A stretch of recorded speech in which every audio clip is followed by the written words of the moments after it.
আজ 15ই আগস্ট বাঙালির ইতিহাসে সবচেয়ে অন্ধকার এবং কলঙ্কময় একটি দিন।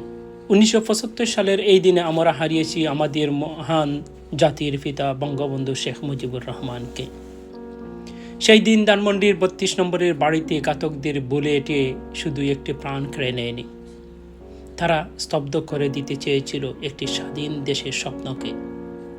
বঙ্গমাতা শেখ ফজিলাতুন্নেসা মুজিব সহ পরিবারের ছোট বড় প্রায় সবাইকে সেই দিন রাতে নির্মমভাবে তারা হত্যা করেছিল। 10 বছরের নিষ্পাপ শিশু রাসেল ও সেদিন রেহাই পায়নি ঘাতকদের বুলেটের আঘাত থেকে। আজ এত বছর পরও বাঙালির হৃদয় এই গভীর ক্ষত ভুলে যায়নি। 15ই আগস্ট মানেই এক বুক ভরা কান্না।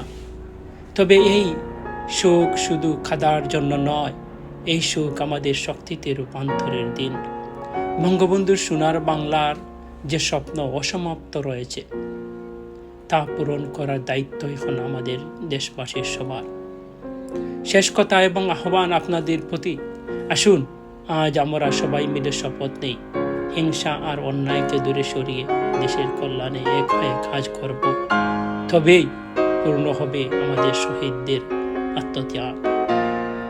জাতির পিতা ও তার পরিবারের সকল শহীদদের প্রতি রইল আমাদের বিনম্র শ্রদ্ধা এবং গভীর ভালোবাসা।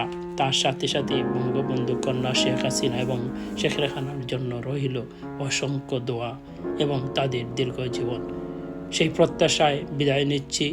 তার আগে বিদায় নেবার আগে আপনাদেরকে একটি ঐতিহাসিক এক্সক্লুসিভ ভিডিও আপনাকে দেখাচ্ছি, যে ভিডিওতে প্রখ্যাত সাংবাদিক আনিস আলমগীর তিনি অনেক আগে 32 বছর আগে একটি প্রতিবেদন করেছিলেন, যেখানে তিনি ভারতীয় উপমহাদেশের জাতির পিতাদের ইতিহাস তুলে ধরেছেন এবং বঙ্গবন্ধুর সেই ঐতিহাসিক ছবিটি, যেটি ঘাতকরা তাকে হত্যা করেছিল, যেদিন কিভাবে হত্যা করেছিল সেই ভিডিও ফুটেজগুলো তিনি আপনাদের সামনে তুলে ধরেছেন। সেটা দেখার জন্য আমি আপনাদের বিনীত অনুরোধ করছি। আর এই ভিডিওতে আমি আপনাদের জন্য আমার নিজের লেখা কয়েকটি বঙ্গবন্ধুকে নিয়ে কয়েকটি বইয়ের মধ্যে 2টি বই রয়েছে, যে ভালোবাসায় গড়া শেখ মুজিবের ছড়া, আর আরেকটি হচ্ছে দীপ্ত শপথ। এটা সম্পাদনা আমি করেছিলাম। আমাদের বঙ্গবন্ধু ফাউন্ডেশন লন্ডন মহানগরের উদ্যোগে একটি প্রকাশনা বের হয়েছিল।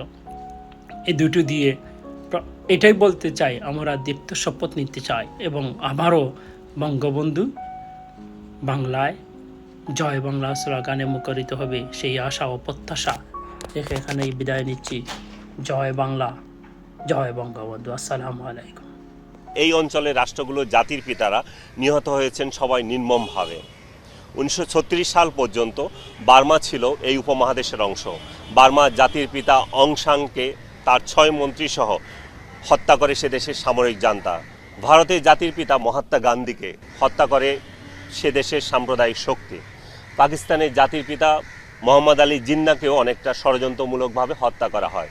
দীর্ঘ 6 ঘন্টা মাটিতে বিনা চিকিৎসায় পড়ে থাকার পর তাকে নিয়ে আসা হয় করাচিতে, কিন্তু হাসপাতালে না নিয়ে তাকে নেওয়া হয় তার বাড়িতে, সেখানেই তিনি মৃত্যুবরণ করেন। বাংলাদেশের জাতির পিতা বঙ্গবন্ধু শেখ মুজিবুর রহমানকেও সপরিবারে হত্যা করা হয় এই 32 নম্বরের বাড়িতে। এই রোডের নম্বর আজ পাল্টে গেছে, বলতে পারেন অকারণে পাল্টানো হয়েছে, কিন্তু লোকজন এখনও জানে বঙ্গবন্ধুর বাড়ি ধানমন্ডির 32 নম্বর রোডেই। বাংলাদেশের ইতিহাসের সঙ্গে মিশে যাওয়া এই বাড়িতেই 1975 সালের 15ই আগস্ট রাতে খুনি ফারুক রশিদ চক্রের নেতৃত্বে সেনাবাহিনীর কিছু বিপদগামী সদস্য তাকে সপরিবারে হত্যা করে। এমনকি তার 8 বছরের শিশুপুত্র রাসেলকেও রেহাই দেয়নি তারা।